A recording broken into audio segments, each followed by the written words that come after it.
It was the sort of May afternoon that only St. Martin's Magna could produce.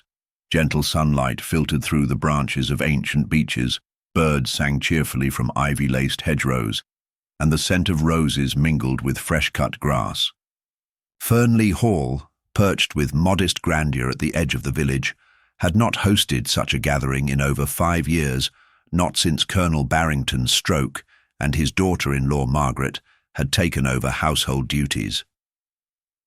Now, bunting fluttered from trellis to oak, tables draped in lace bore plates of Battenberg and cucumber sandwiches, and the soft pop of corks punctuated the chatter of well-dressed villagers who had come for the annual garden fete. It was, Margaret Barrington insisted, a celebration of tradition, of community, though few failed to notice the timing. Colonel Barrington had passed away only 8 weeks prior. Still, propriety was paramount, and as the vicar's wife declared, Colonel would have wanted the fete to go on. Miss Marple sat beneath a parasol near the lilac border, delicately stirring her tea. She wore a powder blue cardigan and a straw hat with a faded ribbon, the picture of harmless, retired gentility. Her sharp eyes, however, missed little. She had already noted the faint tension in Margaret's voice, the stiffness between the guests, the way young Peter Lawton kept checking his wristwatch as though expecting a telegram. Or a ghost. Strange. "Woman, Margaret," whispered Mrs. Banbury Scott, leaning toward Miss Marple. "Hosting a fete so soon after the Colonel's passing. Not quite done mourning, if you ask me." Miss Marple smiled faintly.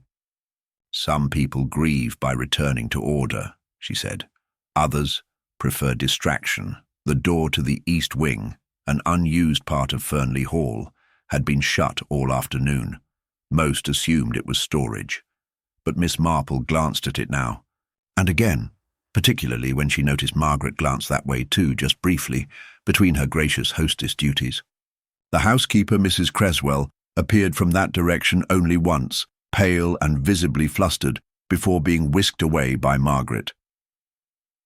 At 4 o'clock, as guests gathered around the croquet lawn for a speech by the vicar, a cry shattered the polite calm. It came from the parlour, just off the main terrace. Margaret was the first to run toward it, her dress catching in a rosebush. "Stay back!" she barked with surprising force as others followed, alarmed. But a few ignored her. Mr. Lawton, Miss Jane Templeton, a writer with a taste for drama, and of course, the vicar's wife. The parlour door had been ajar, but now it stood wide open, revealing a scene of tragic finality. There, on the Persian rug, lay a man. Youngish, perhaps in his early 30s, immaculately dressed in a city-cut suit. His face was ashen, his eyes open wide in a frozen stare of disbelief.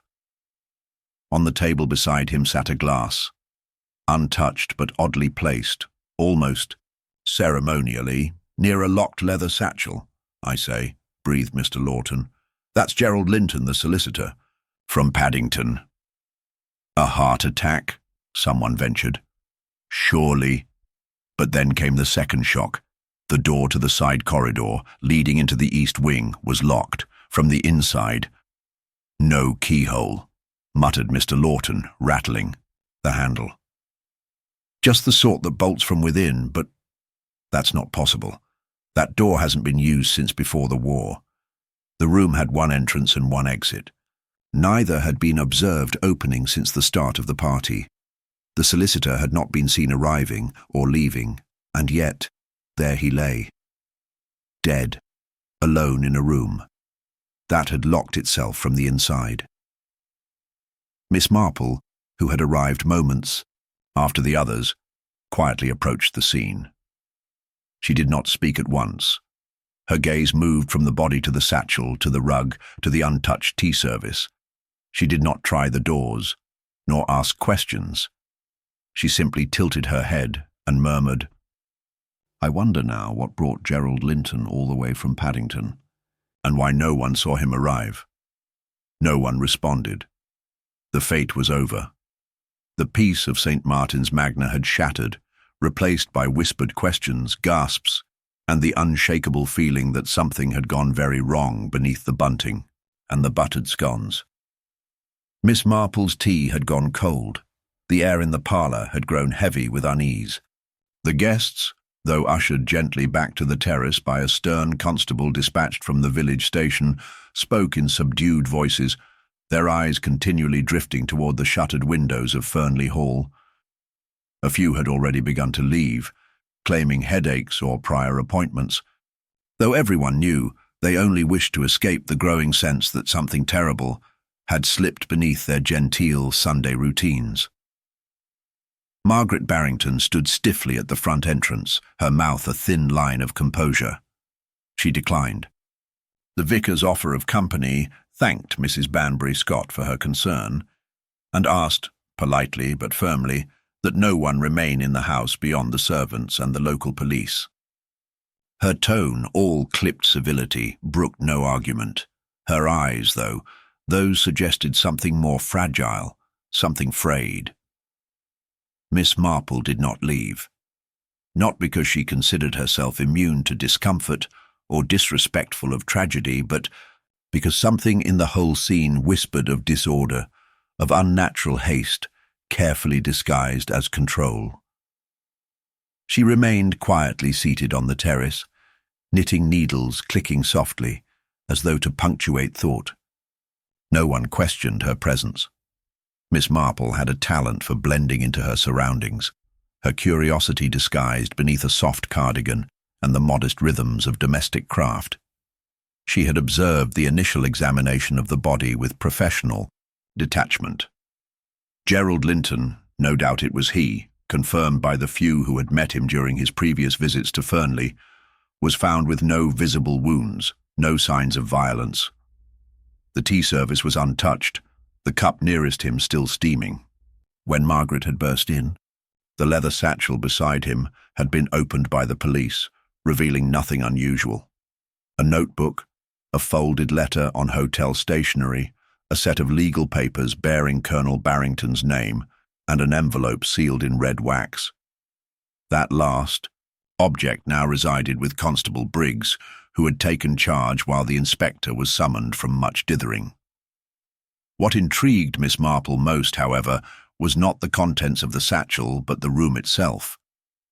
The parlour, she recalled, had two entrances, one leading to the terrace, where the guests had gathered, and the other, a seldom-used door into the east wing, now bolted from within.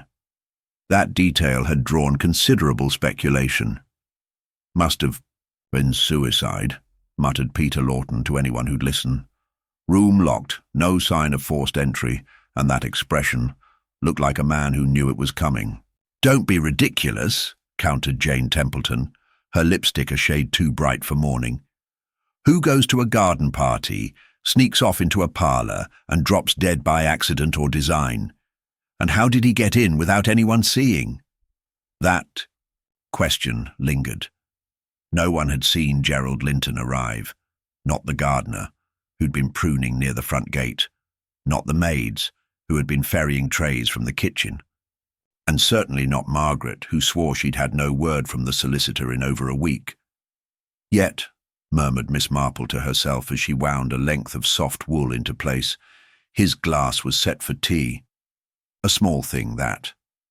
But important. She found herself walking through the garden once more as the evening light softened, casting long golden fingers across the lawn. Her steps took her past the rhododendrons and into the side path that wound behind the house, an area often overlooked. There, between the library window and the pantry vent, she saw something odd, a set of faint scuff marks in the gravel, as though someone had stood there for some time, turning in place, uncertain.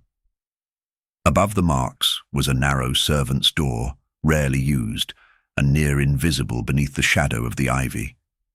She noted it, and kept walking. Inside the house, Constable Briggs was busy questioning the staff. Mrs. Creswell, the housekeeper, was pale but composed. "I was in the east wing most of the afternoon," she explained. "Tidying. That part of the house hasn't been used much since the Colonel took to his chair. Just dusting, you understand. And you didn't hear anything?" "No, sir. Nothing." I came through to the parlour shortly before the scream. I saw the gentleman and ran straight to Mrs. Barrington.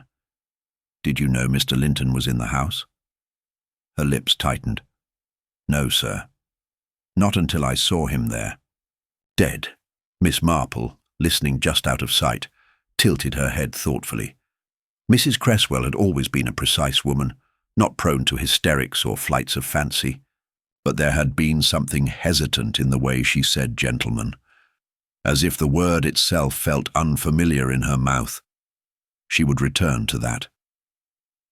Later, as the sun dipped below the horizon and the last of the guests had vanished into the neat lanes of St. Martin's Magna, Miss Marple found herself invited, rather reluctantly, into the drawing-room by Margaret Barrington herself.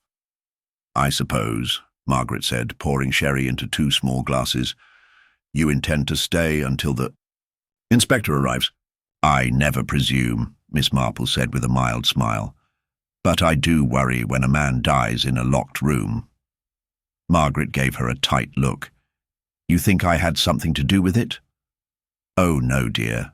I think you're exhausted and far too controlled for someone who's just had a man die in her parlour.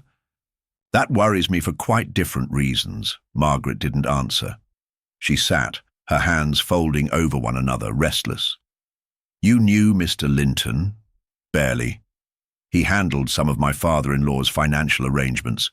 He came down last month, charming in a rather slick way, seemed quite keen on reviewing the Colonel's will. That's a curious way of putting it. Margaret sipped her sherry.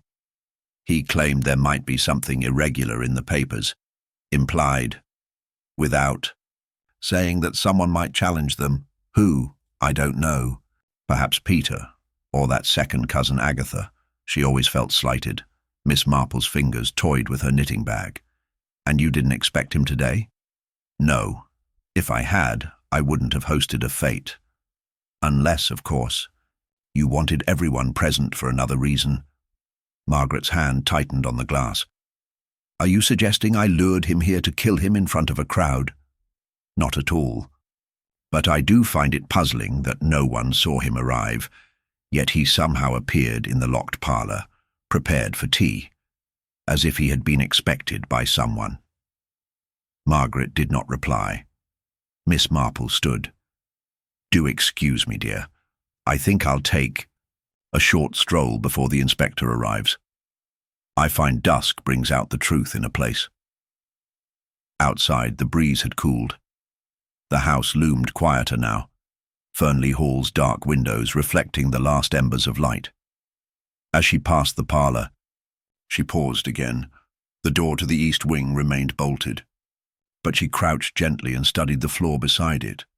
A small piece of broken wood, no longer than a finger, and flat. She picked it up delicately and tucked it into her bag. It looked, she thought, like the end of a matchstick. Not the sort used for candles or fireplaces, the sort perhaps used for jammed locks. Her eyes twinkled. She moved on. In St. Martin's Magna, gossip was already galloping like a riderless horse, but Miss Marple preferred quiet observation, and something in this quiet evening told her the death of Gerald Linton had not been a matter of chance, nor was it a locked room mystery in the traditional sense. No, someone had wanted it to appear impossible, and when people try very hard to make something look impossible, it usually means they had a very good reason, a reason worth killing for. Inspector. Cray had the look of a man wearied by the wrong kind of crime. In his youth, he might have harboured ambitions for the big cases, robberies with international flair, spies lurking in train compartments. But now, deep into middle age, his beat mostly involved missing poultry, forged wills, and the occasional, unfortunate drowning. Murders, especially ones involving locked parlours and dead solicitors, upset his sense of order. And when Miss Marple rose to greet him outside Fernley Hall that evening with her usual calm, he sighed softly under his moustache. Ah, Miss Marple, I might have known. Inspector, she said with polite warmth, I trust you've been brought up to speed. As much as I can be, he said, glancing down at his notepad. Gerald Linton, solicitor from London, found dead in the Barringtons. Parlour, room locked from the inside. No wounds, no struggle, no witnesses, quite the tangle. I find, Miss Marple said gently, that things which appear tangled usually begin with something very simple. He made a non-committal sound and gestured toward the door. I'd best see the body. The parlour was quiet now, the furniture respectfully covered, the tray of tea removed, save for the cup nearest the deceased. Linton's body had already been taken to the village mortuary, but a chalk outline remained, along with the faint scent of lavender polish and scorched dust. From an overworked electric fire, the inspector walked slowly about the room, muttering observations to himself, pausing now and then to peer at the windows. No forced entry, not a latch disturbed. You're certain, Briggs? Constable Briggs nodded firmly. Double-checked them myself, sir. Not a pane unfastened. And that second door? Cray turned to Miss Marple. Locked from within. Quite so, she said. Bolt drawn fully across. I saw it myself. Cray shook his head. Either he locked it himself and expired. Thereafter, which I find peculiar, or someone was clever enough to do it from the outside. And cleverness, in my experience, always has a motive. Miss Marple made no answer to that. Instead, she glanced once more toward the small table in the corner. Have you examined the envelope? She asked quietly. Cray produced it from his breast pocket. Red wax, unbroken, addressed simply to Mrs. Margaret Barrington. We'll be opening it in her presence. May I be present too? He gave her a look. You usually are. They found Margaret, seated in the drawing-room, hands folded tightly in her lap, a half-finished cup of tea on the side table. She had not changed from the dark dress she'd worn to the garden fete, though the brooch at her collar had been removed. Her expression, composed but drawn, suggested a woman balancing on the edge of something private and perilous. The inspector offered the envelope. Do you recognize the seal, madam? She looked at it for a long moment before taking it. It's Gerald's. He fancied himself a man of discretion, always carried sealing wax when delivering important documents. He said it made them feel more personal. She broke the seal. Miss Marple watched her fingers. They trembled slightly, but the break was clean, deliberate. Margaret unfolded the letter and read it in silence. Then she handed it to the inspector, saying only, "As I feared." He read aloud, "Margaret, I regret that circumstances leave me no choice but to confront you with the truth. The matter regarding Colonel Barrington's most recent amendment is not merely an oversight. I have received evidence, unsolicited I might add, suggesting undue influence and a forged signature. If these allegations prove true, I'm obliged to act in the interest of justice and the family estate. I intend to speak to you privately before approaching the authorities. Yours, G.L." Cray lowered the paper. "Did you influence the Colonel's will?" Margaret's face stiffened. "He was a proud man, Inspector, but not well. Toward the end, he grew confused, easily led. I suggested he leave certain assets to Peter, our nephew. I thought it was fair. The Colonel's cousin, Agatha, has never so much as written. Did Gerald Linton confront you directly?" "No. He wrote to say he'd be in touch. That was 2 weeks ago. I hadn't heard from him since." Miss Marple studied her carefully. Yet his place at tea was set. Margaret turned. "Excuse me?" In the parlour. His cup was poured. His saucer warmed. The small touches a hostess provides when anticipating company. "But you told me he was unexpected." Margaret paled. "That must have been Mrs. Cresswell. She prepares the parlour daily as a habit." "I see," Miss Marple said, though she didn't look convinced. Later that evening, Miss Marple walked through the servants' corridor toward the kitchen. She found Mrs. Cresswell there, carefully preparing tomorrow's breakfast trays. The housekeeper looked up startled, but then offered a faint smile. Miss Marple, can I help you? Only a small matter. The parlour. Did you prepare tea for Mr. Linton? The housekeeper hesitated. I may have. The mistress didn't say he was coming, but there was a note on her desk. Said Mr. Linton would join her at 4. It was unsigned, but in her handwriting. Are you sure? I've worked here 12 years, Miss Marple. I know Mrs. Barrington's hand. Did you keep the note? She shook her head. No, I thought it was just routine. Miss Marple thanked her and left quietly. The note was important. If Margaret had written it, then she had lied about expecting Gerald Linton. If she had not, then someone had forged her handwriting and gone to great lengths to ensure Linton would be alone in that room. She stepped outside for a breath of air and saw Peter Barrington near the stables lighting a cigarette. He was the sort of man who always appeared faintly amused by life, even when life involved the sudden death of a family solicitor. His eyes met hers, and he smiled crookedly. Come to interview me, Miss Marple? If you like. Be my guest. Haddy took a drag. Though I suspect you'll find I'm duller than I look. You stand to gain from the Colonel's will, he shrugged. Apparently, though I never asked for it. Did Mr. Linton speak to you recently? He left a message at my club.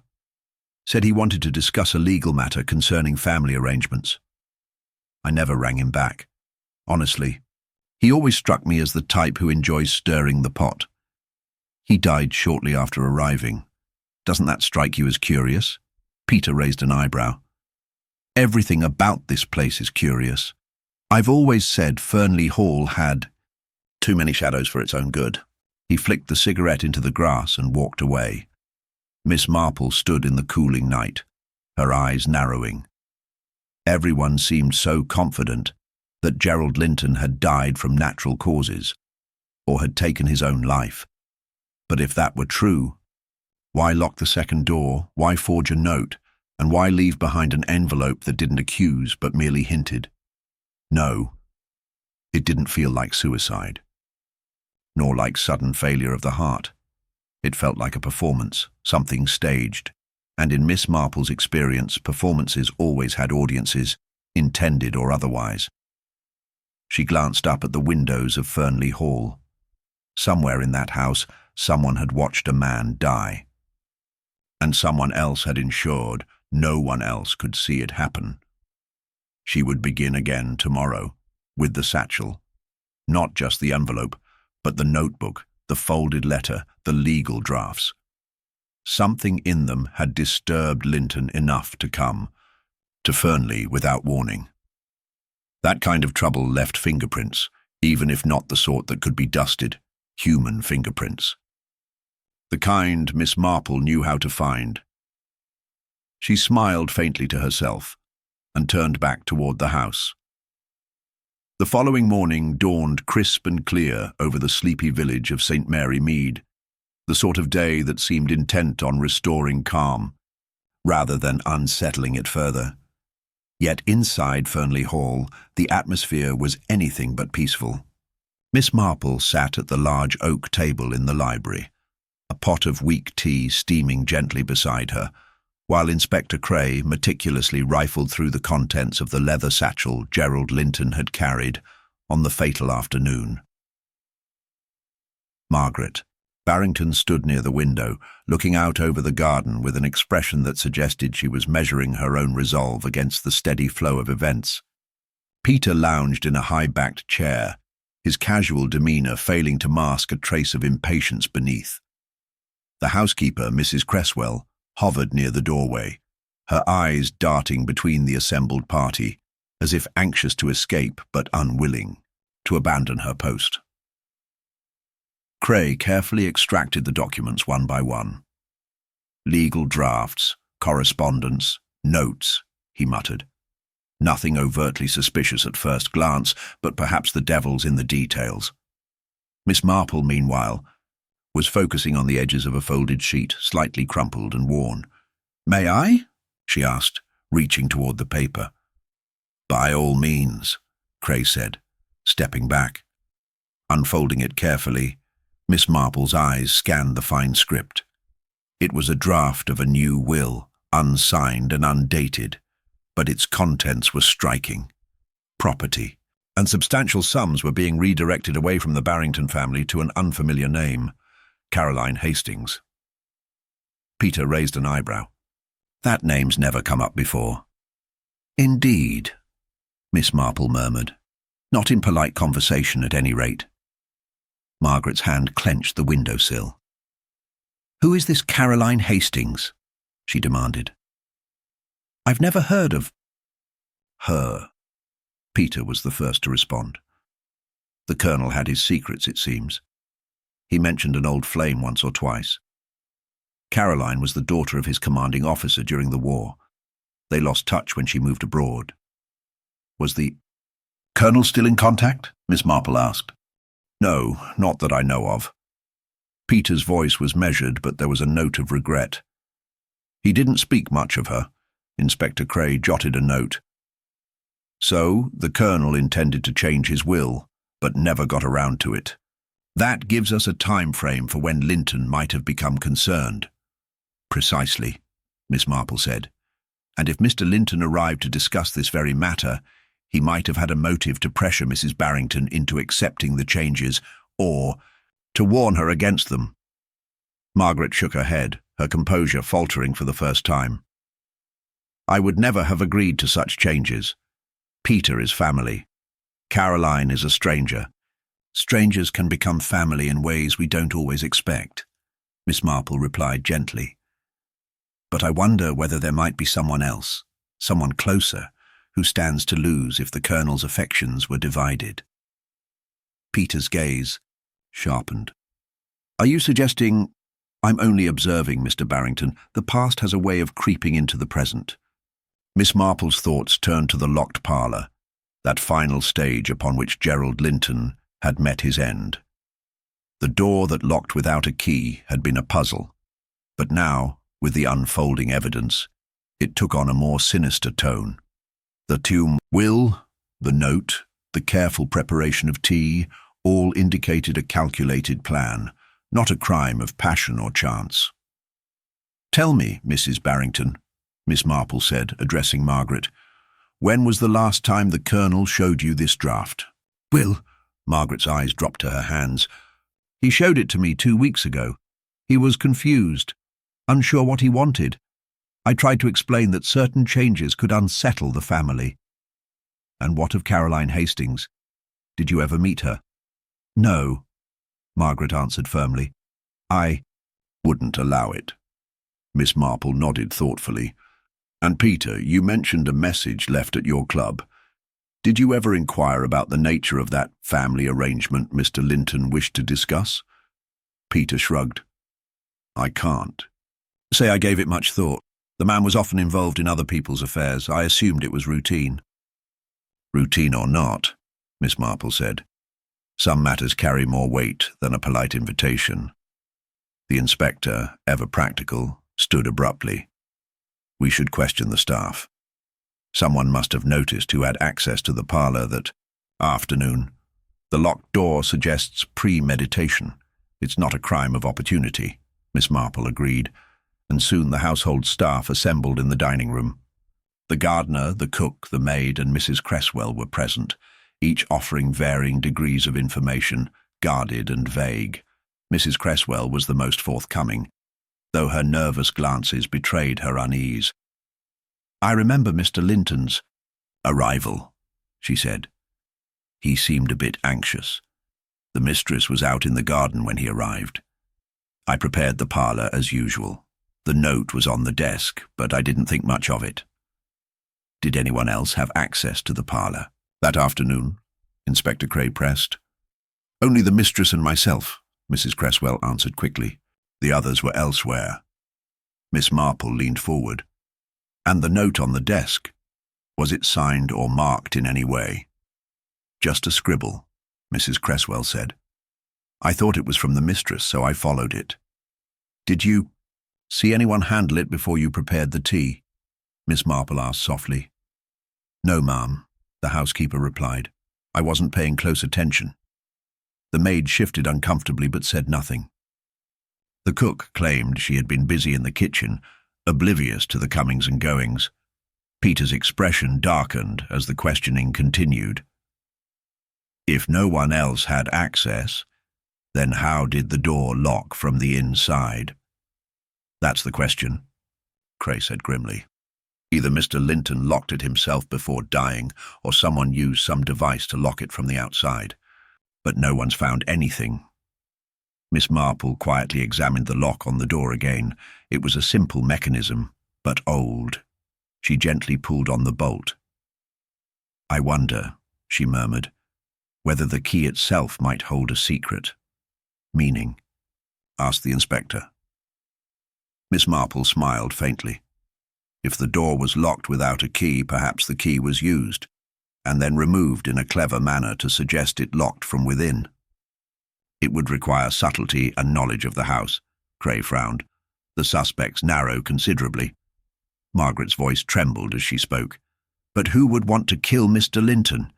He was a solicitor, not a threat to anyone. Not." "Always the kind of threat we expect," Miss Marple said. "Sometimes the dead man's words carry more weight than his actions." As the afternoon wore on, Miss Marple remained silent, her mind weaving the threads of conversation, glances, and half-truths into a delicate tapestry of human motive and opportunity. She watched Peter closely. His charm was thinly veiled arrogance, yet his casualness about the entire affair felt rehearsed, almost too effortless. And then there was Margaret, whose steady mask began to crack under the weight of the day's revelations.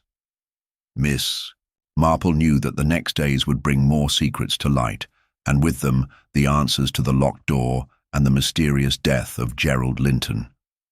But for now, she only had questions that required patient observation and the slow unraveling of truth hidden beneath polite smiles and guarded hearts.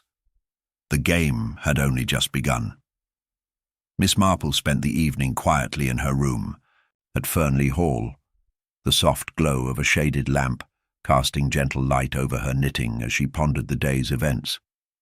The conversations in the library and the dining room had left a trail of subtle clues and uneasy silences, each revealing more about the complicated web of relationships surrounding Gerald Linton's death.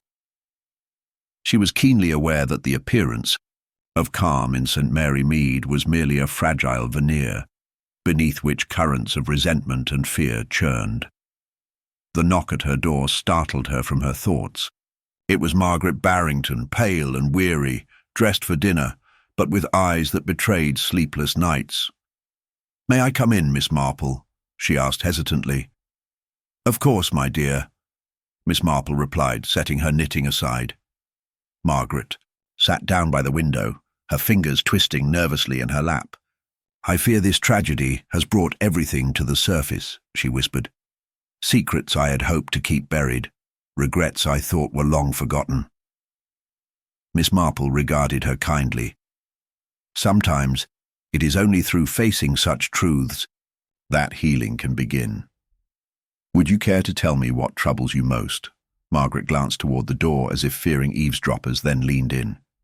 "The Colonel and I, we were not as close as people believed. There were things I did not know, things he did not share. I feared the arrival of Mr. Linton would force those things into the open." "And do you think those things could have led to his murder?" Miss Marple asked softly. Margaret nodded, tears brimming. "I'm afraid so. Gerald Linton held certain documents, letters from the war, from Caroline Hastings, that could have changed everything for us." Miss Marple sipped her tea thoughtfully. "These letters, do you know if anyone else might have wanted to keep them hidden?" Margaret hesitated. "Peter. He was very protective of the Colonel's reputation. He spoke often about loyalty and family honor, but sometimes I felt there was something else beneath it all. Something darker." The next morning, Miss Marple joined Inspector Cray and Peter Barrington in the drawing room. The inspector's brow was furrowed, his notebook open on his lap. "Mr. Barrington, would you mind explaining your whereabouts on the afternoon of Mr. Linton's visit?" Cray asked, looking directly at him. Peter adjusted his cuffs with a faint smile. "I was out for a walk along the village lanes. You may verify that with the postman and Mrs. Fielding." Miss Marple watched Peter's manner carefully. The easy confidence felt rehearsed. "And what of your relationship with Mr. Linton?" she inquired. Peter's smile tightened. "Professional enough. Gerald was handling some of the Colonel's affairs, but we were not close." "Were you aware of the proposed changes to the eye-to-eye will?" Miss Marple pressed. "Only vaguely," Peter said. "It was a matter for the Colonel and his solicitor." Miss Marple made a mental note of Peter's evasiveness. That afternoon, she requested to see the locked parlour once more. Standing before the door, she examined the lock carefully, noting the worn edges of the keyhole and the slight scuff marks around the handle. "There is something peculiar here," she murmured. "A lock this old is usually stiff and stubborn, but this door closed smoothly and locked itself without a key inside. That requires a certain mechanical knowledge." Just then Mrs. Creswell entered with a hesitant step. "Miss Marple, I meant to mention something last night. I found this near the back door." She held out a small metal device, about the size of a pen, with a hooked end and a slender shaft. Miss Marple took it, turning it over in her hand. "A lockpick," she said quietly. "This changes matters considerably." Inspector Cray took the device from her. "It suggests premeditation and knowledge of locks. Someone here has skills beyond their station." Miss Marple's eyes flicked to the assembled staff, watching anxiously in the hallway. "Indeed. The question is, who among you had reason and the skill to use such a tool?" Mrs. Creswell faltered. "I can't imagine any of the others, but the gardener, Mr. Hargreaves, did mention once he had served time in London. He kept to himself mostly." The gardener, a taciturn man, had not been forthcoming during the earlier questioning. Miss Marple resolved to speak with him alone. Later, in the garden shed, she found Mr. Hargreaves tending to his tools. His eyes darkened when she approached. "Mr. Hargreaves, may I ask about your experience with locks?" she began. The man stiffened. "I used to work on trains, miss. Locks and mechanisms were part of the job. Do you have a reason to use that skill here in Fernley Hall?" He glanced away. "I didn't kill the man, if that's what you mean." Miss Marple smiled gently. "Of course not. But you might know more than you let on." As the sun dipped below the horizon, Miss Marple retreated to her room, piecing together the strands. The hidden will, the mysterious Caroline Hastings, Peter's vague denials, Margaret's tears, and now the lockpick, each was a fragment of a larger puzzle. The locked door had concealed more than just a room. It had hidden motives, lies, and the brittle facades of a family strained by secrets. Miss Marple knew the truth was close, but like the ticking of an unseen clock, the final revelation would wait until the moment was just right. For now, the village of St. Mary Mead held its breath as the shadows lengthened and the game of human nature deepened. The following morning dawned grey and misty over St. Mary Mead, the faint chill in the air urging the villagers indoors despite the promise of spring. Miss Marple, however, found herself unable to resist the pull of the unfolding mystery. There was a subtle rhythm to the day, one that whispered of secrets poised to unravel. After a light breakfast in the sunlit dining room of Fernley Hall, Miss Marple requested to speak once again with Margaret Barrington. The young woman appeared, fragile, her face drawn with exhaustion and worry. Yet there was a quiet resolve behind her eyes. Miss Marple had come to understand that behind Margaret's outward delicacy lay a reservoir of strength. A strength that might yet reveal hidden truths. "Margaret," Miss Marple began gently, as they sat together near the bay window overlooking the garden. "You mentioned yesterday that the letters Gerald Linton carried might hold some significance. Have you any idea what they contained?" Margaret's hands trembled as she clasped them in her lap. "Only fragments. From what I gathered, they related to events during the war, things my father never spoke of. Gerald had found some correspondence from Caroline Hastings, who was once close to the family. I believe these letters contained revelations that could have altered how the Barrington legacy was viewed." Miss Marple nodded thoughtfully. "And do you think someone feared those revelations?" Margaret looked away for a moment, then back with quiet certainty. "Yes. Peter, my husband, was often uneasy when the topic arose. He insisted the past must remain buried for the family's sake."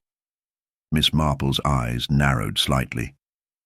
"Secrets of the past often cast long shadows, don't they? Do you know if your father had any enemies, anyone who might have wished him harm?" Margaret hesitated, then whispered, "There was an estrangement many years ago, a bitter quarrel with a former business partner, one Thomas Granger. They parted on unfriendly terms, and the matter was never fully resolved."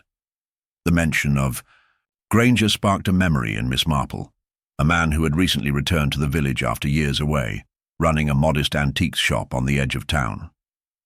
Could he have a part in the tangled affairs of the Barrington family? Later that afternoon, Miss Marple took a leisurely walk through the village, her keen eyes noting the subtle changes since the tragedy. The once cheerful chatter of the marketplace was subdued, glances were exchanged furtively, and whispers followed her as she passed. She stopped briefly before the modest antiques shop, its dusty windows lined with curiosities from distant times. Inside, Thomas Granger was tending the counter, a weathered man with sharp eyes and an air of cautious reserve. Miss Marple greeted him warmly. "Mr. Granger, I hope you don't mind my intrusion. I wish to ask you a few questions about your past acquaintance with Colonel Barrington." Granger's expression tightened. "I'm afraid that chapter of my life is best left closed, Miss Marple. Old wounds do not heal easily." "Yet I believe that some of those wounds might have more to say," she replied gently. "There are matters concerning Gerald Linton's death that touch upon the history you shared with the Barrington family." He sighed heavily and motioned for her to sit. "Years ago, Peter and I were business partners in a venture that fell apart disastrously. There were accusations, misunderstandings, none of it pretty. When the war came, we lost contact. I returned only recently, hoping for a fresh start, but it seems the past is not so easily escaped." Miss Marple's fingers tightened around her handbag. "Did you have any dealings with Gerald Linton before his death?" Granger shook his head. "No direct dealings, but I had heard he possessed documents that could have reopened old disputes between Peter and myself. I did not seek them out. The past is a place I wish to avoid." Yet the subtle tension in his voice suggested otherwise. Returning to Fernley Hall, Miss Marple found Inspector Cray deep in conversation with Peter Barrington. The younger man's composure was as polished as ever, but a flicker of unease shadowed his features. "Inspector," Miss Marple interjected smoothly, "I understand there is talk of another visit to the locked parlour." Cray nodded. "Yes, Miss Marple. We believe there might be more to discover. The lockpick found yesterday suggests the door was deliberately secured to hide something." Peter glanced toward Miss Marple, a flicker of recognition in his eyes. "I have no doubt that room holds secrets my father intended to keep." That evening, as twilight deepened, Miss Marple was permitted to enter the parlour again, this time accompanied by Cray and Peter. The room smelled faintly of aged wood and forgotten memories. Miss Marple's eyes swept over the bookshelves, the heavy curtains, and the ornate desk that dominated the centre. Her gaze settled on a small, peculiar detail, a slight irregularity in the baseboard near the fireplace. Kneeling, she found a narrow seam in the panelling, almost imperceptible unless one knew where to look. She pressed gently, and a concealed compartment popped open, revealing a bundle of yellowed papers tied with a faded ribbon. Peter reached forward, fingers trembling, and unfolded the documents. The group gathered around as he read aloud. Letters between Caroline Hastings and Colonel Barrington, revealing a tangled history of love, betrayal, and blackmail. Miss Marple's eyes gleamed softly. It seems the Colonel's past was more complicated than anyone imagined. These letters tell of a secret liaison and a threat that could destroy reputations. Cray frowned. So the motive becomes clearer. Someone desperate to prevent those letters from becoming public. Peter's face paled. I never knew. I thought I understood my father. The evening closed with a heavy silence, the weight of unspoken truths settling over Fernley Hall. Miss Marple retired to her room, her mind weaving together the threads of jealousy, fear, and deceit. The locked door had hidden not only letters, but the fragile trust of a family fractured by secrets. Tomorrow would bring new questions, and perhaps the first true glimpse of the murderer lurking behind polite smiles and quiet facades. But for now, the village waited, caught in the delicate balance between revelation and ruin. The morning air was crisp as Miss Marple stepped onto the porch of Fernley Hall, the pale sunlight filtering through the budding branches of the garden. Trees. The discovery of the hidden letters had cast a new light over the investigation, yet the puzzle was far from complete. The delicate balance between truth and deception still hung precariously in the air, and Miss Marple knew that the next steps required both patience and keen observation. As she made her way to the village, she found herself reflecting on the shadows those letters cast.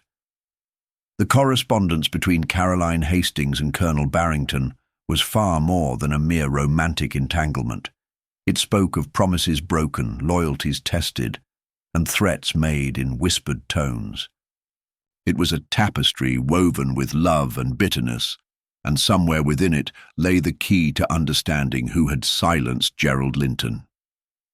Miss Marple's first visit was to the postmistress, Mrs. Fielding, a keen-eyed woman who knew the rhythms of the village better than most. Miss Marple approached her gently, aware that the slightest hint of suspicion might close the shutters of gossip. "Good morning, Mrs. Fielding. I was wondering if you might recall if any unusual letters or parcels passed through the post recently, anything that might relate to the Barrington family."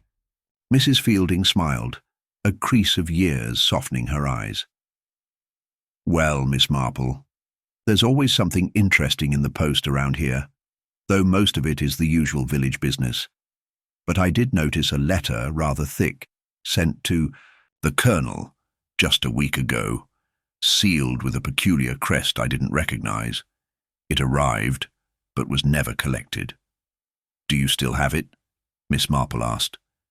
Mrs. Fielding nodded and fetched a small bundle from beneath the counter. The letter was addressed simply to Colonel Barrington, with no return address. The seal, an ornate CH intertwined with a rose, was unmistakable. Miss Marple tucked the letter into her bag. "Thank you, Mrs. Fielding. This could prove important." The rest of the morning was spent speaking with villagers who had come into contact with Gerald Linton and the Barrington family in recent weeks. Each conversation added another brushstroke to the portrait of a family weighed down by old grievances and fresh anxieties. Back at Fernley Hall, the atmosphere was tense. Peter Barrington's composure was cracking beneath the strain, and Margaret remained withdrawn, her eyes shadowed by worry. Miss Marple noted these changes with interest, for the way people concealed their fears often revealed more than what they said aloud. The inspector had arranged a meeting in the drawing room with the household staff and close acquaintances, hoping that the pressure might unearth fresh information. The room filled with polite murmurs as Miss Marple took her place by the window, quietly watching the faces around her. Thomas Granger sat stiffly near the fireplace, his hands clenched on his knees. The gardener, Mr. Hargreaves, stood awkwardly by the door, while Mrs. Cresswell hovered near the refreshments table, her eyes darting nervously. Peter and Margaret were seated opposite each other, the silence between them taut. Inspector Cray began, "We know now that the Colonel's past held secrets, letters that could have caused considerable distress. We must ask if anyone here had motive to prevent those letters from coming to light." A hush fell over the room. Suddenly Mrs. Cresswell cleared her throat.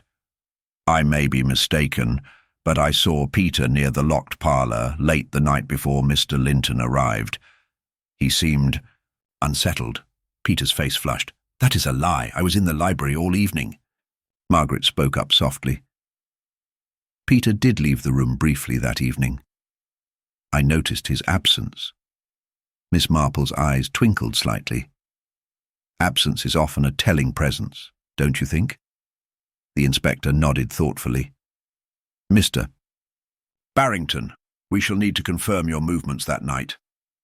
Peter nodded stiffly, the tension between him and Margaret growing more palpable. After the meeting dispersed, Miss Marple took a moment with the gardener. "Mr. Hargreaves, you have been quiet through this. Is there something you wish to share?" The gardener hesitated, then said, "I saw a light in the locked parlour the night before the murder. I thought it was just a lamp, but now I'm not." "So sure." Miss Marple's curiosity was piqued. "And did you see who might have been inside?" "No," he admitted. "It was too dark outside, but someone knew the lock well enough to use that pick." Miss Marple pondered the implications. The locked parlour was more than a hiding place. It was a stage for secrets and lies. And whoever had been inside that night had taken great care to conceal their actions. Later, as dusk settled over the village, a sharp knock came at Miss Marple's door. It was Margaret Barrington, her eyes wide with urgency. "Miss Marple, there's been a discovery in the village, something that might change everything." Miss Marple rose calmly, gathering her shawl. "Lead the way, my dear. Let us see what the night holds." Outside, the village square was quiet, lit only by flickering gas lamps. A small crowd had gathered near the edge of the market garden, where a freshly dug patch of earth had been disturbed. Inspector Cray stood at the centre, directing the search. Margaret whispered, "They found a hidden box beneath the old oak tree. Letters and photographs linked to Caroline Hastings." Miss Marple's heart quickened. The threads were pulling tighter. As the box was carefully opened, the crowd leaned in. The photographs showed Caroline with a young man, obviously the Colonel in his youth, alongside cryptic notes suggesting a third party who had threatened them both. Miss Marple's eyes swept the faces around her. Among them, the shadows of betrayal and fear deepened. The past was no longer a quiet echo. It was a living force demanding its reckoning. The pieces were falling into place, but the final picture remained shrouded. Miss Marple knew the next steps would be critical, for within these relics of a bygone time lay the true motive, and perhaps the identity, of the one who had locked the door without a key and silenced Gerald Linton forever. As dawn's pale light filtered softly through the lace curtains of her sitting room, Miss Marple sat quietly, the weight of last night's revelations pressing gently upon her thoughts. The photographs and letters found beneath the ancient oak had thrown open a new window onto the tangled lives of Fernley's inhabitants. Caroline Hastings' carefully hidden past was no longer a whisper, but a call to unearth truths long buried beneath polite smiles and genteel manners. The village, it seemed, had its fair share of secrets, some whispered over teacups, others locked behind closed doors. And amid them all, one question clung insistently to Miss Marple's mind. Who stood to gain the most from Gerald Linton's death? The morning's tranquility was broken by a knock at the door. It was Inspector Cray, his expression grave but eager. "Miss Marple, there's been an unexpected development. I thought it best to come straight to you." She rose gracefully, smoothing the folds of her cardigan. Please, come in, Inspector. What news do you bring? He stepped inside, removing his hat. One of the villagers, young Miss Ellen Brooks, found something rather peculiar while walking near the edge of the woods. It appears to be a small, leather-bound diary, worn with age but remarkably intact. Miss Marple's eyes brightened with quiet interest. And you believe it might be connected? Only one way to find out, he said, placing the diary on the table before her. Together they opened the fragile volume, its pages filled with a neat, careful hand. The entries spoke of a woman named Eleanor Whitfield, who had once lived in Fernley nearly 50 years ago. Her words revealed a tale of love, betrayal, and a hidden tragedy that had never been spoken of in the village since. Miss Marple's gaze lingered on one passage, dated a year before Eleanor's disappearance. The secrets I keep weigh heavily on my heart, and yet I dare not share them. The Barringtons watch closely, and any misstep may cost me dearly. A chill brushed the room despite the morning sun. Miss Marple, Cray murmured, this Eleanor Whitfield, could she be connected to the Barrington family history we've been uncovering? It is quite possible, Miss Marple agreed. History has a way of repeating itself in these small villages, old wounds never fully healed. We must learn more about Miss Whitfield. Later that morning, Miss Marple made her way to the village archives, a modest room tucked behind the Thai local library. There, with the help of the diligent archivist Mr. Penhaligon, she pored over dusty newspapers, parish records, and faded photographs. Slowly, a picture emerged of Eleanor Whitfield, a young woman of spirit and intelligence, whose life had ended under mysterious circumstances after rumours of a scandal involving the Barringtons. Miss Marple was struck by the parallels, the locked parlour, the silenced voices, the enduring power of secrets. Back at Fernley Hall, the atmosphere had shifted. Peter Barrington's demeanour was more guarded, while Margaret's composure seemed fragile, as if she bore invisible burdens. The discovery of the diary had clearly unsettled the family. Miss Marple sought a quiet moment with Margaret in the garden, where early blossoms nodded gently in the breeze. Margaret, she began softly, do you remember Eleanor Whitfield? Margaret's eyes darkened with memory. Yes. I was a child then, but I recall the whispers. My mother warned me never to speak of her. There was much about the past that our family wished to keep hidden. Did your mother ever tell you? Why? Margaret hesitated, then shook her head. Only that some things are better left forgotten. Miss Marple smiled kindly. Sometimes, my dear, it is by uncovering what has been hidden that we find peace. That afternoon, the inspector arrived with news of a startling discovery. A second letter, long thought lost, had surfaced, this one from Caroline Hastings herself, written days before Gerald Linton's murder. It spoke not only of love but of fear, hinting at threats made by an unknown adversary determined to protect a dark secret. As Miss Marple read the letter, a subtle pattern began to take shape. The threads of jealousy, betrayal, and old grudges intertwined with recent events more tightly than anyone had suspected. Later, as twilight descended, Miss Marple gathered with Inspector Cray and the Barrington family in the drawing room. The air was thick with unspoken tensions, eyes darting between one another, waiting for the next move. Now, Miss Marple said quietly, we have more than just suspicion. We have a history, a story that has echoed through generations and reached its tragic crescendo here. She paused, letting her words sink in.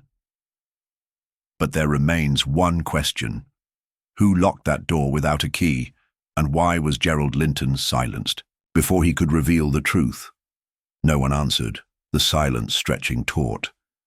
Miss Marple's gaze flicked to Peter Barrington. You seemed very eager for the case to be closed quickly. Might it be because the truth threatens more than you care to admit? Peter's jaw tightened, but he said nothing. "And you, Margaret," Miss Marple continued, "you hold memories not yet spoken aloud. What burden do you carry that has made you so guarded?" Margaret's eyes glistened with unshed tears, but she said only, "Some secrets are harder to share than others." The inspector cleared his throat. "Miss Marple, what do you propose?"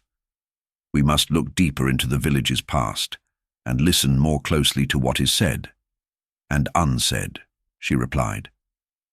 "Sometimes it is not the loudest voices that tell the truth, but the quiet ones." As the evening shadows lengthened, Miss Marple found herself once again walking the familiar village lanes. The puzzle pieces were slowly fitting together, revealing not just a murder but the intricate web of human frailty and resilience. And in the silence of the night, she knew the heart of the mystery lay still hidden, waiting for the careful eye and patient mind to bring it into the light. The morning air was crisp and carried with it a faint scent of damp earth and budding flowers, a subtle reminder of spring's quiet insistence in Fernley. Miss Marple, seated at her small writing desk by the window, allowed her thoughts to drift back over the tangled threads of the mystery that had unsettled the village. Each new piece uncovered seemed to draw her deeper into a web of old resentments and carefully concealed truths. Yet there was still a lingering sense of something vital just beyond reach, a hidden motive, a final confession yet to be coaxed into daylight. As the village slowly awakened, so too did a new energy stir within Miss Marple's mind. She resolved that today she would speak once more with those whose lives intersected with Gerald Linton's final days. Their words, she hoped, might reveal the delicate nuances overlooked by the more obvious facts. Her first visit was to the modest cottage of Ellen Brooks, the young woman who had discovered the leather-bound diary. Ellen, with her bright eyes and earnest demeanour, greeted Miss Marple warmly, though there was a flicker of unease beneath her polite smile. "I thought I ought to tell you, Miss Marple," Ellen began hesitantly, "that I saw someone near the woods yesterday afternoon. It was late, and the light was fading, but I'm quite sure it was Peter Barrington. He seemed agitated, and I heard him muttering about keeping the past buried." Miss Marple's eyes twinkled behind her spectacles. "How very interesting, Ellen. Did you notice where he went after that?" Ellen shook her head. "No, he disappeared down a narrow path I've never seen before. I meant to follow, but I was too frightened." "That path," Miss Marple murmured, "is seldom used. We shall see where it leads."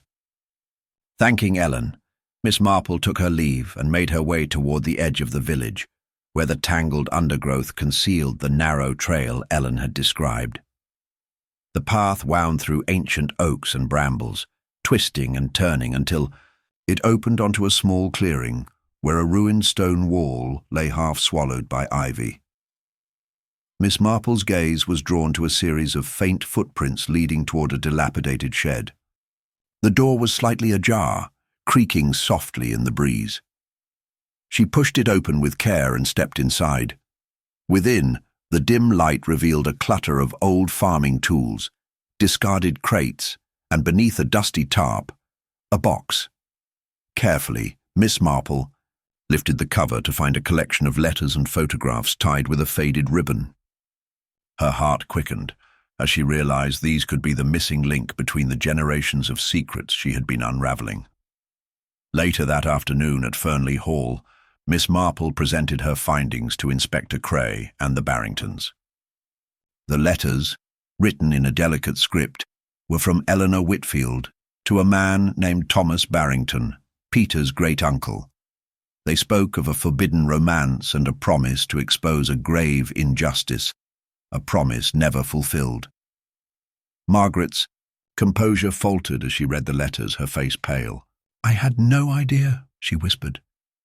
"Mother never spoke of this." Peter's expression darkened.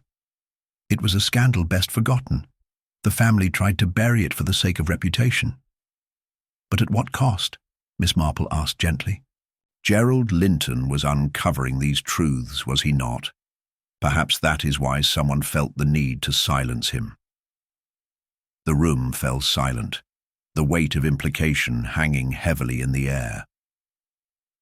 That evening, as the village prepared for the annual Spring Festival, a sense of unease had settled over Fernley. The cheerful chatter and laughter seemed to mask a collective anxiety, as if the community knew that the surface calm was fragile, and the truth was still waiting, like a shadow beneath the blossoms. Miss Marple wandered through the festival grounds, her keen eyes noting subtle exchanges, a glance too quickly averted, a stiff smile forced into place, a hand lingering a moment too long on a shoulder. Each detail was a small thread in the tapestry she was weaving. Her thoughts were interrupted by the approach of Margaret Barrington, who looked troubled yet determined. "Miss Marple," she said softly, "there is something I must confess. Before Gerald's death, I received a letter, one I never showed anyone. It was from Caroline Hastings, warning me that the past might destroy us all if left unchecked." Margaret handed the letter to Miss Marple, whose eyes scanned the urgent words within. The letter spoke of fear and betrayal, of trust broken, and the dangers of secrets resurfacing. "It seems, my dear Margaret," Miss Marple said with gentle firmness, "that you and Gerald were both caught in the same web. The question now is who stands to benefit most from these secrets remaining hidden." Margaret looked away, tears glistening. "I do not know, but I'm afraid." Before Miss Marple could respond, a commotion drew their attention to the edge of the festival. Inspector Cray was speaking quietly with Peter Barrington, whose face was drawn and tense. "What is it?" Miss Marple asked. Cray's expression was grim. "We've just received word. Another tragedy. The caretaker at the village church has been found unconscious, apparently the victim of an assault. It seems someone is desperate to prevent more truths from coming to light." As the festival lights flickered against the deepening dusk, Miss Marple's mind raced. The puzzle. Pieces were shifting again, and the shadows lengthening over Fernley were darker than ever. Somewhere in the weaving threads of past and present, love and betrayal, the final truth awaited. And she was determined to find it before another secret was lost forever. The news of the caretaker's assault rippled swiftly through Fernley, casting a pall over the village that even the cheerful festival decorations could not dispel. Miss Marple, sensing the urgency, made her way to the small parish church, a modest stone building nestled at the edge of the village green. The soft glow of lanterns spilled onto the worn flagstones, and the faint scent of beeswax and old wood filled the cool evening air. Inside, the caretaker, Mr. Alfred Green, lay propped against a pew, bruised and shaken but conscious. His usual steady demeanour had been fractured by fear, and his eyes darted nervously whenever a shadow moved near. Inspector Cray was already present, taking careful notes while Miss Marple settled into a chair beside Mr. Green. The inspector offered a brief nod in greeting before continuing his questioning. "Alfred, can you tell us what happened?" Miss Marple asked gently, her tone calm but firm. Mr. Green swallowed hard and nodded. "It was late last night. I was locking up the church, after preparing for the morning service, when someone attacked me from behind. I didn't see who. It was dark, and I was taken by surprise. They threatened me, said I should stop digging where I don't belong."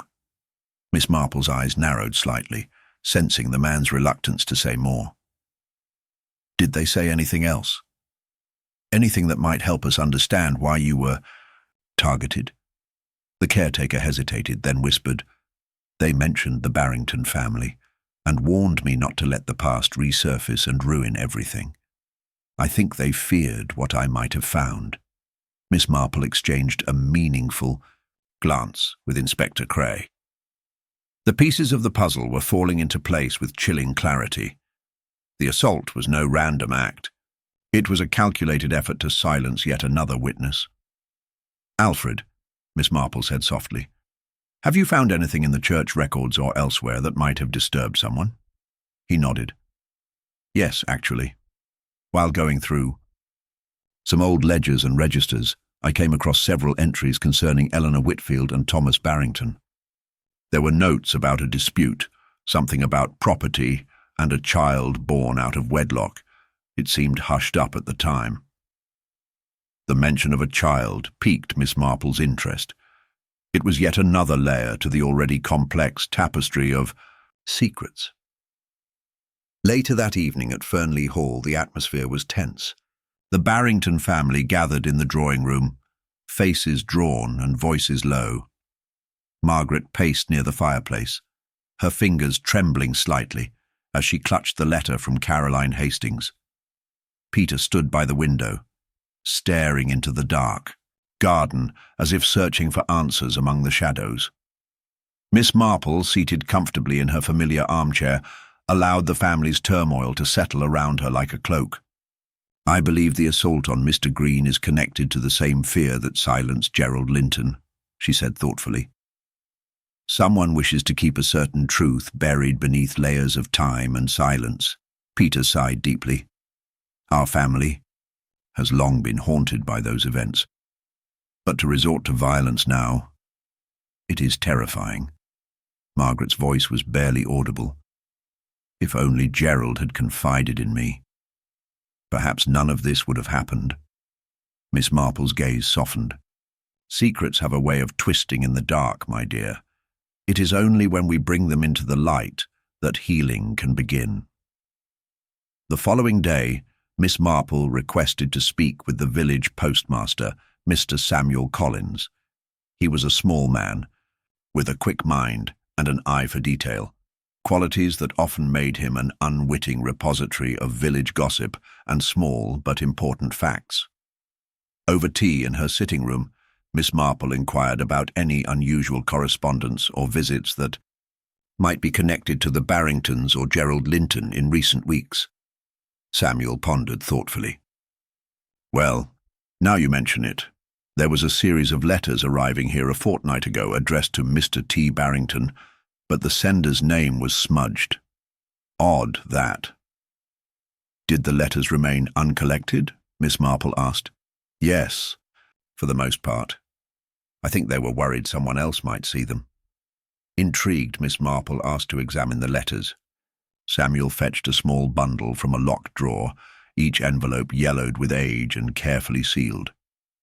Miss Marple examined them closely and noticed something unusual. A faint watermark on the paper, and a peculiar scent of lavender that reminded her of a certain someone's perfume. The handwriting, though neat, was tense and hurried. As she read, the letters revealed a desperate plea from Eleanor Whitfield to Thomas Barrington, warning him to act before those who seek revenge could do irreparable harm. The final letter was particularly poignant, ending with the words, "Trust no one but me, and beware the shadows that wear familiar faces." The implication was clear. Eleanor had foreseen a betrayal close to home. Miss Marple sat back, absorbing the weight of the message. Someone in this village is still playing a dangerous game. The afternoon brought a visit from Caroline Hastings herself. She was a tall woman with sharp features and eyes that seemed to miss nothing. Caroline had remained quietly observant throughout the unfolding drama, but now she stepped forward with an urgency that surprised even Miss Marple. "I must tell you something," Caroline began, her voice low. "There is a story that has never been told, one that involves more than just the Barrington family. Eleanor Whitfield had a child, Thomas Barrington's child, but that child was taken from her under mysterious circumstances. No one knows what became of him." Miss Marple's mind raced. Could this lost child be the key to understanding the present danger? Caroline continued, "There have been whispers of a person returning to Fernley, someone who might claim what was taken away. That person would have every reason to want revenge." The room grew still, the air thick with unspoken fears. Miss Marple knew that the past was reaching out with a long and unforgiving hand. As evening fell, she sat by the window once more, gazing out at the darkening village. Somewhere beneath the calm streets and blooming gardens, the final truth waited, locked away like the door that could not be opened without a key. Miss Marple's keen mind was already setting the stage for her next move. There was one person left to confront, one final test to uncover the heart of the mystery. And she was ready. The village might have been sleeping, but the game was far from over. The door was about to be unlocked, and with it, the secrets that would finally set Fernley free. Miss Marple sat quietly in the drawing-room of Fernley Hall, the fire casting flickering shadows that danced across the portraits of stern ancestors, watching over the room. The villagers had gathered there earlier, summoned by the inspector, who now stood uneasily at the edge of the circle. The air was thick with anticipation, whispers hushed, and eyes darted nervously as the quiet woman who had, all along, observed and understood more than anyone else, prepared to speak. "My friends," Miss Marple began softly, her voice steady and unassuming, "we have all been touched by sorrow and fear these past days. Yet the truth is never as distant as it seems, and sometimes it hides behind the most familiar of faces." She paused, letting her words settle. When the caretaker, Mr. Green, was attacked, it was a clear attempt to prevent certain secrets from being uncovered. But secrets, especially those bound by love and loss, are not so easily buried. Her gaze swept the room, coming to rest on Peter Barrington, whose hands clenched and unclenched nervously. It is well known that Eleanor Whitfield bore a child taken from her in the darkness of scandal and shame. But that child did not vanish without trace. Peter's face paled, but he said nothing. Miss Marple continued. The letters found at the post office were Eleanor's desperate attempts to warn Thomas Barrington of threats that came not from strangers, but from within. Warnings ignored, until now. Then who attacked Mr. Green? Margaret's voice trembled. Someone who feared exposure, someone who feared the truth about that child's fate. The room was silent. Caroline Hastings told us about a person recently returned to Fernley. That person, driven by years of longing and perhaps bitterness, sought to reclaim what was lost, Miss Marple said. And that person, the inspector interjected, is here among us. Miss Marple's eyes narrowed kindly but firmly. Yes, Inspector. The one who tried to lock away the truth, much like the locked door in the church that baffled us all. A door locked without a key, symbolic of the barriers erected to hide. A painful past. She turned slowly toward Mr. Collins, the postmaster, who shifted uneasily. "Samuel," she said gently, "you were very helpful with those letters, but there is more." Your keen eyes noticed the peculiar handwriting and the scent of lavender on the paper. Samuel swallowed. "Yes, but I swear I meant no harm." "No one suggests otherwise." Miss Marple smiled faintly. "But it is you who stands revealed, for you are Eleanor's son, the child lost, returned under an assumed name to Fernley. You have sought answers, yes, but also revenge. And in that quest, you attacked Mr. Green, fearing he might reveal your identity. Before you were ready," the room gasped. Samuel's shoulders sagged, and tears welled in his eyes. "I never wished to harm anyone," he whispered. "I only wanted to know the truth.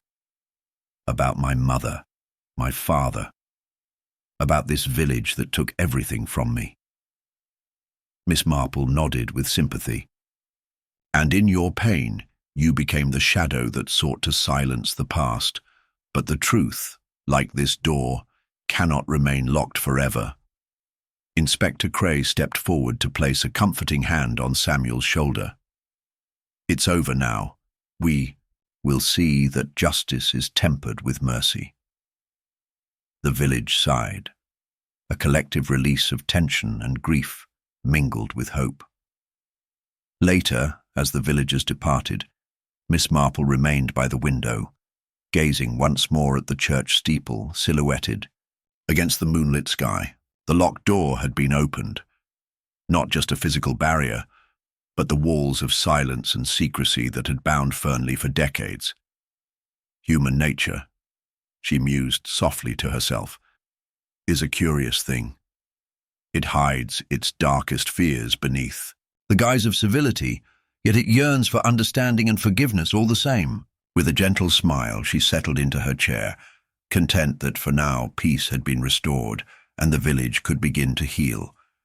The mysteries of Fernley had been laid bare, not by force or spectacle, but by the quiet, persistent wisdom of observation and compassion.